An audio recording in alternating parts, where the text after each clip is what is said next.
मावळ तालुक्यात अक्षरशः आभाळ फाटल्याचं चित्र दिसून येते। मुसळधार पावसानं संपूर्ण तालुक्यात जनजीवन विस्कळीत झालंय। अनेक ठिकाणी पूरसदृश्य परिस्थिती दिसून येते। लोणावळा शहरात गेल्या 24 तासात नगर परिषदेच्या आकडेवारीनुसार तब्बल 625 मिलीमीटर पावसाची नोंद झाली आहे। या विक्रमी पावसामुळे पर्यटन नगरी लोणावळ्याच्या मुख्य बाजारपेठेत कमरे एवढं पाणी साचलेलं होतं। अनेक दुकानात पाणी शिरल्यामुळे व्यापाऱ्यांचं मोठं नुकसान झालेलं आहे। शहरासह ग्रामीण भागात ओढे नाले दुथडी भरून वाहत असून अनेक ठिकाणी छोट्या मोठ्या दरडी सुद्धा कोसळलेल्या आहेत।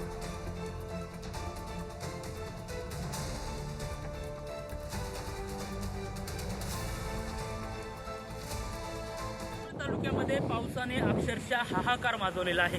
खरं तर कालच्या लोणावळा नगर परिषदेच्या आकडेवारीनुसार एकाच दिवसामध्ये 625 मिलीमीटर इतका पाऊस मावळ तालुक्यामध्ये लोणावळा ग्रामीण भागात आणि लोणावळा शहरामध्ये पडल्याचं आपल्याला पाहायला मिळत आहे। आपण जर या ठिकाणी पाहिलं, आपण सध्या लोणावळा ग्रामीण भागात आहोत। मावळ तालुक्यामधली परिस्थिती तुम्हाला आम्ही दाखवत आहोत। मोठ्या प्रमाणामध्ये डोंगर दऱ्यावरनं आलेलं पाणी हे त्या ठिकाणी प्रत्येक ठिकाणावरनं वाट काढत त्या ठिकाणी जात आहे। आपण जर पाहिलं या ठिकाणी अनेक वाहनं ह्या पाण्यामध्ये अडकत असताना आपल्याला पाहायला मिळत आहे। खरं तर आज या ठिकाणी मावळ तालुक्यातील अनेक डोंगरांवरनं छोट्या मोठ्या दरडी कोसळत असताना देखील आपल्याला या ठिकाणी पाहायला मिळालं।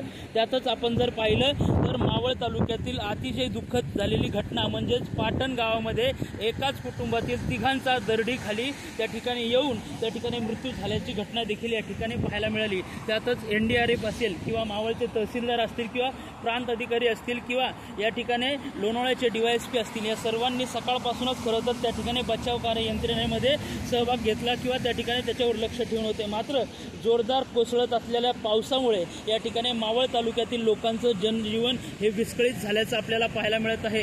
आपण जर पाहिलं मोठ्या प्रमाणामध्ये उथळ जागांवरती त्या ठिकाणी अनेक घरांमध्ये, अनेक दुकानांमध्ये, बाजारपेठेंमध्ये पाणी गेल्याचं देखील आपल्याला या ठिकाणी पाहायला मिळालं असून मावळ तालुक्यामध्ये अक्षरशः आभाळ फाटलंय असं चित्र या ठिकाणी पाहायला मिळत आहे। पुढारी न्यूजसाठी मी सागर शिंदे, मावळ।